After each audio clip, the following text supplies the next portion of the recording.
मेहर साहब ज़रा हमारे नाज़रीन को आप ज़रा बताइए क्या है आपकी कहानी। पहले तो थैंक यू इमरान भाई, आपका। मैं एक बिलोंग करता था बिल्कुल रूरल एरिया से। टेक्सला, आई टेक्सला सब जानते होंगे। जी। तो टेक्सला से भी 12-13 किलोमीटर थोड़ा सा आगे एक गांव है गड़िया खुआना। अच्छा।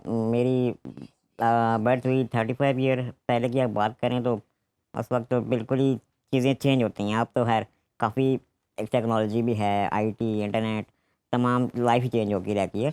लेकिन उस वक्त में एक मेरी तरह का बच्चा होना बहुत ही एक आई थिंक बहुत ही मुश्किल सिनेरियो था। और मेरी जो डिजीज़ है, बीमारी, उसको कहते हैं एस्ट्रोजेनेसिस इम्परफेक्टा, जो कि आज तक उसका कोई एक ऐसा मेडिकल सोल्यूशन नहीं है। अच्छा। अब ये कोई इतनी तरक्की कर चुकी है दुनिया, टेक्नोलॉजी का दौर है, लेकिन फिर भी अभी तक इसका ऐसा कोई ट्रीटमेंट नहीं है। और ये बाय और बर्थ आप। भाई मुझे बर्बाद है। अच्छा। साथ साथ वक्त के बेहतर हो जाती हैं, लेकिन प्रॉपर अभी तक कोई इसका अच्छा, सोल्यूशन इसमें नहीं होता है। क्या है थोड़ा सा। आपकी बॉडी बोन्स है ना, वो टूटती हैं, लाइक चिप्स ऑफ पीस हो जाती हैं बिस्किट का। अब ज़रा सा हाथ लगाया, मूवमेंट हुई तो वो ढाबा टूटती हैं, टेढ़ी होनी शुरू हो जाती हैं। इस वक्त के साथ साथ देखिए मेरी बाजू है तो ये सीधी नहीं, यहाँ पे स्टक हो गया है। फिर टांगें हैं, यहाँ पे स्टक हो गई। तो उस वक्त तो मेडिकल आपको पता है फैसिलिटीज़ भी इतनी अच्छी नहीं थी। फिर बंदा एक बिल्कुल लोअर बैकग्राउंड से बिलोंग करता हो तो फिर तो बिल्कुल ही चीज़ें बहुत ज़्यादा मुश्किल हो जाती हैं। हम्म। है लेकिन थोड़ा टाइम गुजरा, बहुत बड़ा चैलेंज था फिर मेरी मदर के लिए भी कि अब क्या किया जाए, कैसे किया जाए, फैमिली को संभालना, सारी चीज़ें करना।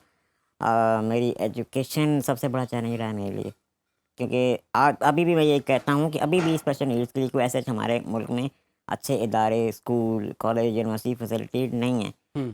तो पहले तो फिर बिल्कुल चीज़ अलग थी। फिर मैं तो देख रहा हूँ आपने माशाल्लाह मास्टर्स किया हुआ है ये आप और वाक़ कंप्यूटर के साथ, साइंस में किया हुआ है। हाँ, वाक़ के साथ ये साथ है। आप खुद ही बता रहे हैं कि आपको तालीम हासिल करने में बड़ी मुश्किलात का सामना हुआ। तो ये सारे मराहिल आपने कैसे, बचपन कैसे आपने तालीम हासिल कैसे की और बाद में। मैंने जब मेरी मदर ने कोशिश की थी ना कि कहीं गांव में जो स्कूल्स हैं गवर्नमेंट के, अच्छा। वहाँ पे एडमिशन के अप्लाई कर लें, लेकिन वो कहते हैं कि आप आपके बच्चे को नहीं रख सकते। एक तो वाकई मेरा इशू है, जेन्युइन था कि आप छोटे बच्चे होते हैं, वो टच कर दिया मुझे या शरारत कर दी तो बॉडी बोन टूट जाएंगी, तो बहुत तकलीफ अमर होता है। फिर उठा के लेके जाना आना और बहुत बड़ा चैलेंज था, स्पेशली गाँव में रहते हुए एक यंग मदर के लिए। तो फिर मेरी मदर ने यही फाइंड आउट किया, चलें ऐसे कोशिश करते हैं कोई अच्छा टीचर मिल जाए तो आपको घर आके ट्यूशन दे दिया करे। हम्म। तो मेरे टीचर्स ने मुझे बहुत सपोर्ट किया था और राउंड अबाउट 10 ईयर्स तक, 10 साल तक। हाँ, कंटिन्यूसली मुझे घर आते, रेगुलर क्लासेस है स्कूल होती हैं, ऐसे ही मुझे वो पढ़ाते थे क्योंकि वो टीचर थे। तो जो स्कूल में पढ़ाते थे वो सिलेबस मुझे कंटिन्यू करवाते थे। तो इस तरह मैंने फिर अपनी मैट्रिक तक कंप्लीट की। फिर उसके बाद आहिस्ता आहिस्ता आहिस्ता आहिस्ता चीज़ें बेहतर होनी शुरू हो जाती हैं, बंदा कुछ खुद भी इस चीज़ में खुद समझना शुरू कर देता है। तो इसी तरह फिर मैंने एफएससी आगे किया, बैचलर्स किया। सारी जो एजुकेशन है ना मेरी, किसी मैंने कोई इंस्टीट्यूट ज्वाइन नहीं किया। आप किसी स्कूल नहीं गए, किसी कॉलेज नहीं गए, नहीं, किसी मैंने यूनिवर्सिटी बस नहीं गए। ट्यूशन्स होम ली। और आगे अब तो फिर काफ़ी आगे चीज़ें अब चेंज हुई, इंटरनेट, यूट्यूब चीज़ें। तो फिर मैंने ऑनलाइन क्लासेस भी काफ़ी ज्वाइन की। फिर विचर यूनिवर्सिटी है, लालबाग यूनिवर्सिटी है, वहाँ से मैंने फिर अप्लाई किया। जो लेकिन मैंने हमेशा, मेरी मदर ने भी, और एक चीज़, समथिंग हैपन विद यू, आप एक चीज़ हो चुकी है, आप उसको नहीं बदल सकते हम्म। हैं, लेकिन आप चीज़ों को जो बदल सकते हैं उसकी तरफ हमेशा जाना चाहिए। ठीक। तो जो बदल सकती थी मेरी मदर, उन्होंने कहा चलें कोशिश करती हूँ कि थोड़ी तालीम हासिल कर ले, कोई हुनर हासिल कर ले ताकि बेहतर ज़िंदगी गुजार सके। तो इसलिए हम मेरी मदर ने फाइंड आउट किया और अल्लाह ताला ने फिर बेहतरी की, मेरी रास्ता बनाई, टीचर्स अच्छे मुझे मिले। इस तरह सारी एजुकेशन जो मेरी बेसिक है ना वो प्राइवेट ही है, और ऑनलाइन क्लासेस से है, होम ट्यूशन से है। ओनली मैं एग्ज़ाम प्रिपरेशन करके एग्ज़ाम के लिए जाया करता था। लेकिन थोड़ा आगे आके कुछ रूल्स मैंने किए, वंस इन अ वीक या 2-3 क्लासेस में ज्वाइन कर भी लिया करता था, जब जब पॉसिबिलिटी हो मेरे लिए जाने के लिए तो हम्म। मैं ज्वाइन भी किए। एकेडमी फिर मैंने ज्वाइन की एक, तो वो वहाँ पे मेरे घर के करीब थी। तो कुछ अच्छे दोस्त मिले मुझे, तो वो मुझे रोज़ाना घर से पिक करना और ड्रॉप करना वो ले जाया करते थे। अच्छा, वो करते थे। हाँ, करते थे, काफ़ी उन्होंने बहुत सपोर्ट किया मुझे उस टाइम में। मेन आपको हाँ पता है, मेरे लिए मोबिलिटी बहुत बड़ा इशू रहा है, बहुत बड़ा इशू रहा है इस डिज़ीज़ के साथ ना, क्योंकि मेरी 25 ईयर तक ये बहुत सीरियस डिज़ीज़ रही है मेरी, कि बहुत ही एहतियात से उठाना, मूवमेंट करना, अदरवाइज़ फ़ौरन मेरी बॉडी बोन टूट जाती हैं। लाइक नहीं कि टांगें या किसी भी हिस्से पे ज़रा सा भी प्रेशर आया तो वो टूट जाएंगी। और ऐसी हैं कि रिकवर भी हो जाती हैं, 10-15 मिनट में नॉर्मल हो जाता है, लेकिन टूट जाती हैं कभी दो जगह से, 3 जगह से। तो बहुत पेनफुल टाइम होता है, फिर मेरा वॉशरूम जाना तक इम्पॉसिबल हो जाता है उठा के, उस वक्त इतना पेनफुल होता है। फिर मेडिकल फैसिलिटीज़ भी इस तरह नहीं थी हमारे एरिया में। मेरे फादर गवर्नमेंट ने पढ़ाए थे, तो गवर्नमेंट हॉस्पिटल में पता है आपको कि क्या हालात होते हैं। हाँ जी, तो बहुत ही पेनफुल टाइम था मेरा, लेकिन चले मैंने सुबह से शुक्र से जो दायरा इख्तियार में मेरी था वो करता गया हूँ। तो पहला टारगेट मेरा जो ज़िंदगी का रहा है ना, कि अपने आप को थोड़ा बेहतर किया जाए, एजुकेट किया जाए, कुछ सीखा जाए। हुँ, तो वो मैंने किया। फिर मैंने जब अकेडमी ज्वाइन की ना, तो मेरे टीचर ने कहा मुझे लगता है कि आपका है इंटरेस्ट, कुछ डिज़ाइनिंग अच्छी कर लेते हैं आप। जो छोटे-छोटे ऐसे ही कोई मज़ाक में कार्टून बना लिया, कुछ चीज़ बना ली, अच्छा, तो आपको अच्छे लोग मिल जाए ना गाइडलाइन वाले, जी, तो बहुत जो आपको रास्ता दिखा सकें, हुँ, तो बहुत सी चीज़ें आसान हो जाती हैं। सही, तो उन्होंने कहा मुझे लग रहा है कि ये चीज़ें आप बहुत अच्छी तरह मेहनत से करके सीख सकते हैं। तो बेसिकली वही मैंने स्टार्ट किया था, एमएस वर्ड जैसे सब करते हैं, एमएस एक्सेल कर लिया उससे। लेकिन साथ-साथ करते फिर मैंने बहुत सी अकेडमीज़ और ज्वाइन की, कोर्सेज़ ज्वाइन किए। आईटी में मेरा था इंटरेस्ट। हुँ, फिर डिज़ाइनिंग, सॉफ्टवेयर और सारी चीज़ें मैंने साथ-साथ सीखी। सही, 25-30 तक मैंने इस सारी चीज़ों को अपने अंदर डेवलप, हमेशा मैं कोशिश करता हूँ कुछ सीखूँ। अभी भी मैं हमेशा यही चीज़ रहता हूँ कि इंसान सारी चीज़ सीखता रहता है। खुद बिल्कुल, को बेहतर से बेहतर बनाने की कोशिश सही। करता हूँ मैं। अच्छा आप बार-बार वालदा का ज़िक्र कर रहे हैं, ज़रा बताइए वालदा ने क्या रोल प्ले किया आपके इस तमाम मुश्किलात को कम करने के लिए और आपको इस लम्हे तक पहुंचाने के लिए, इस ओहदे तक पहुंचाने के लिए? क्योंकि आप बता रहे हैं कि उनका बड़ा रोल रहा स्कूलिंग के लिए हवाले से, जब स्कूल के लिए वो आपको लेके गईं तो इनकार हुँ। कर दिया गया कि जी हमने नहीं रखना इनको स्कूल। तो एक बहुत बड़ा डिसीजन था कि किस तरह से 10 साल जो हैं वो एक टीचर आके घर में पढ़ाए, फिर उसके बाद की तालीम भी। तो वालदा को कितना क्रेडिट जाता है इस चीज़ का और हाँ, तो वालदा का मैं क्या अभी रोल एक था? आधी कामयाब हूँ तो अपनी वालदा की वजह से ही हूँ। वाह! और हमेशा मैं ये मेंशन भी करता हूँ कि जो स्पेशल नीड्स के बच्चे हैं ना, उनका फर्स्ट इंटरेक्शन अपने पेरेंट्स के ही साथ होता है। जैसे वो उनका माइंडसेट या ट्रेन करेंगे ना, ऐसे ही वो चलेंगे। अगर आप उनको एक कमरे में बिठा देंगे, ठीक है, हम आपकी हर ज़रूरत पूरी कर रहे हैं, ख़्याल रख रहे हैं, ठीक है, मोहब्बत करते हैं वालिदैन, वो अलग सी चीज़ होती है। हुँ, लेकिन डिपेंड्स ऑन, अब आप सोचें कि आप अल्लाह ताला ना करे उनके वालिदैन ना रहे, तो फिर क्या होगा? डू यू थिंक कि हमारी सोसाइटी या कोई भी या बहन भाई भी एक टाइम आता है, उनकी अपनी लाइफ होती है, अपनी लाइफ बिजी होते हैं, तो संभाल सकते हैं उन्हें से, और उनकी जिम्मेदारियाँ उठा सकते हैं? दिस इज़ नॉट इम्पॉसिबल है ये।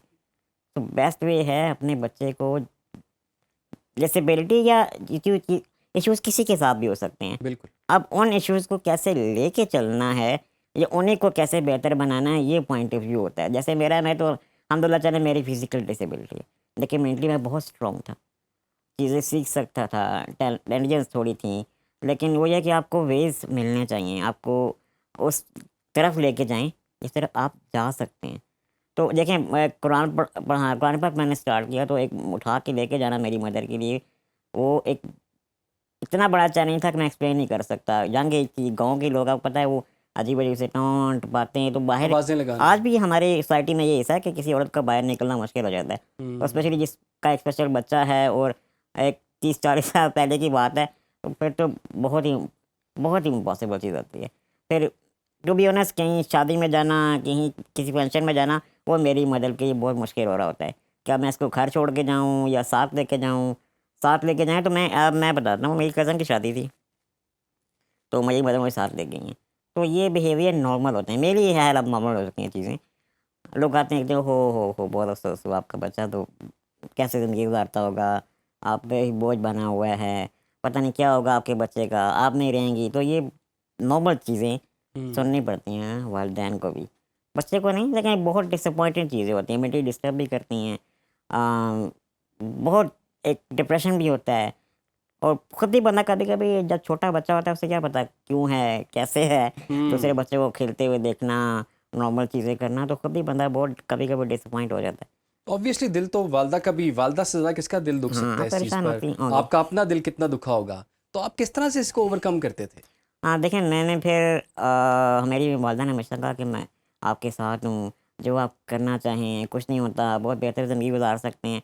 हमेशा ना देखिए, जो चीज़ नेगेटिव है ना, एप्रिसिएशन जो है ना, आपको बहुत स्ट्रॉन्ग बनाती है। हुँ, आपको अगर कोई मसला है, आप किसी के साथ बैठ के 2 मिनट बात कर लें, सबसे बड़ी पता है क्या सपोर्ट होती है? आप डिप्रेशन में हैं, किसी से बात सुन लें या बात कर लें, बिलीव मी आपका स्ट्रेस दूर होता है, दिल हल्का हो जाता दिल हल्का हो जाता है। तो बेस्ट वे सबसे पहले ये होता है। हमेशा मेरी बहन ने मेरे साथ बैठ के बात की, सपोर्ट किया। उन्होंने कहा कि जो बेटा हो सकता है आपके साथ, तो परेशान होने की ज़रूरत नहीं है, ये वक्त पे है, अल्लाह ताला आसानी फरमाएगा। आप मेहनत मेहनत करें, आप अपने टारगेट पे फोकस रखें। तो वही है ना कि आप वाकई, मैंने ये अपनी ज़िंदगी से सीखा है, आपके दायरा इख्तियार में जो चीज़ें हैं ना, आप वो करते जाएं। वो बस कहते हैं कि आप लाइन में खड़े हो जाएं, आपकी बारी ज़रूर आएगी। वाह वाह वाह वाह, लाइन में खड़े हो जाएं, आपकी बारी ज़रूर आएगी। हाँ, चाहे जो आप इख्तियार में है वो करते रहें। करते रहें, आपके दायरा इख्तियार में चीज़ है ना, सच्चे दिल से मेहनत से करते जाएं बस। ये नहीं कि हाँ, ये है कि आपको टारगेट मुझे करना है, मुझे चाहिए, डिटर्मिनेशन होनी चाहिए। वक्ती फेलियर, तकलीफ़ें, परेशानियाँ हर किसी की लाइफ में हैं। हर इंसान अपनी अपनी ज़िंदगी की स्ट्रगल कर रहा है, लेकिन आप उसमें अगर घर बैठ गए कि मैं अब कुछ नहीं कर सकता, आप कुछ नहीं कर सकती, तो फिर तो कभी भी आगे नहीं बढ़ सकते हैं आप अच्छा, वैसे ज़िंदगी ये में। बात आपकी ठीक है कि हर इंसान कोई ना कोई मुश्किल का शिकार है, उसको कोई ना कोई परेशानी है। हमारे एक दोस्त कहा करते हैं कि परेशानियां और मुश्किलात जो हैं वो ख़त्म नहीं होती, अपनी शक्लें तब्दील कर लेती हैं। बिल्कुल, बिल्कुल। तो परेशानी तो हर बंदे को है, और वो उसके लिए, उसके हल के लिए कोशिश फिर करता है। देखिए, जब मैंने कुरान सीखा, पढ़ना सीखा, तो वहाँ से भी आप छोटी सी आयत पढ़ें ना, तो अब मैं मेंशन इसलिए नहीं करता, मुझे डर लगता है थोड़ा सा इधर हो जाए तो फिर वो अच्छा नहीं लगता। वरना अल्लाह ताला ने साफ कुरान आयत में बताया है कि ज़िंदगी आपके लिए आजमाइश है, कहीं भी आसानी नहीं। कब अल्लाह ताला ने आपसे ये बोल के बता दिया कि आप जाओ एंजॉय करो लाइफ? एंजॉय करने वाली चीज़ है ही नहीं लाइफ, आजमाइश है। ज़िंदगी आजमाइश है, अगर आप इम्तिहान है। इम्तहान है, नॉर्मल है ना, बिल्कुल अच्छी लाइफ है, तब भी आजमाइश है। वो इसलिए है कि अल्लाह ताला आपसे बात पूछेंगे, आपके पास इतना था, आपने कैसे उसको यूटिलाइज़ किया? मैंने आपको ये दिया था, उसको उसके लिए हर किसी के लिए आजमाइश है ज़िंदगी। लेकिन आजमाइश के बाद आसानियाँ भी हैं, आप सब्र से काम लें। आप, वो बार बार मेंशन करता हूँ कि मेहनत करते जाएं, अपने हिस्से का काम करें, बाकी अल्लाह ताला की रज़ा है, वो असबाब भी बनाएगा, रास्ते भी बनाएगा। भाई ये सही मुसलमान, हमें तो मायूस होना नहीं चाहिए, वाह, सबसे बड़ा गुनाह है मायूसी। बहैसियत मुसलमान हमें अल्लाह ताला मायूस तो नहीं होना चाहिए। रहमान है, रहीम है, वो अता करता है। वो मैंने अपनी ज़िंदगी से सीखा है। हम्म, अगर मैं हूँ यहाँ पे, तो शायद अल्लाह ताला की बहुत रहम करम है मुझ पे हम्म, कि उसने मुझे यहाँ पे बनाया। शायद अब मुझे समझ आता है कि अल्लाह ताला ने शायद मुझे क्यों ऐसा बनाया। शायद मैं नॉर्मल इंसान होता, बड़ी मैं यहाँ पे इतना सक्सेस ना होता, आहा, लेकिन अल्लाह ताला ने मुझ पे बहुत रहम की करम किया है कि मुझे इतना मजबूत बनाया। लेकिन मेंटल स्ट्रेंथ जो है ना, आपकी विल पावर, वो कहते हैं there is a will there is a way. वाह, आपकी विल है तो आप रास्ते बन जाएंगे आपके लिए खुद ही। सही है। तो अच्छा, आपने आपने बहुत लंबा जर्नी बताया है। देखिए, कभी ना कभी तो ऐसा होता है कि इंसान अंदर से टूटता है, अंदर से बिखरता है, ठीक है, और वो किसी को नहीं पता होता, सिर्फ उसी इंसान को पता होता है। कोई ऐसा लम्हा आया हो, मुश्किल तरीन लम्हा, जिसमें बहुत ज़्यादा हर्ट हुए हों, अंदर से टूटे हों आप? अब बहुत टाइम ऐसा होता है। मैं बहुत ज़्यादा बीमार था, अच्छा। और पहली बात है, इतनी मैं स्ट्रॉन्ग फैमिली से बिलोंग करता नहीं हूँ। डॉक्टर्स कहने हैं, चेक करवाया मदर को, मेरे वो कहते हैं नहीं, अब ये बहुत टाइम, कम लाइफ इसकी रह गई है। क्योंकि मुझे इश्यूज़ तो थे ना, लंग्स के इशू थे, साथ काफ़ी सारे इश्यूज़ थे। तो मेरी मदर ना मुसलसल रो रही थी। ज़ाहिर बात है, उन्होंने मेरे लिए बहुत स्ट्रगल किया, इतना किया कि नहीं कि अब आप ना रहे तो मैं कैसे करूँगी। कि मैं, मेरी समझ आ रहा था क्या कह रही हैं, वो सुन रहा था, उनके आंसू गिर रहे थे, वो मेरे फेस पे गिरे ना, उससे मुझे बहुत पेनफुल फील हुआ। लेकिन मैंने अपने आप ने उससे वादा कर लिया था, कुछ भी हो जाए, मैंने कभी भी अपने आप को लेट डाउन नहीं होने दिया। हम्म, शायद अकेला बैठ के मैं सम टाइम डिसअपॉइंट हो भी लेता था, लेकिन मदर के सामने कभी भी मैंने शो आज आज तक कभी किसी कभी बात नहीं शो रोए, नहीं हाँ, कभी आंसू भी नहीं नहीं। निकाले, क्योंकि अगर मैं कमज़ोर हो गया। वीक हो गया ना, तो फिर मदर मेरी क्या करेंगी। हम्म, तो हमेशा फिर मैंने अपने आप को स्ट्रॉन्ग रखा।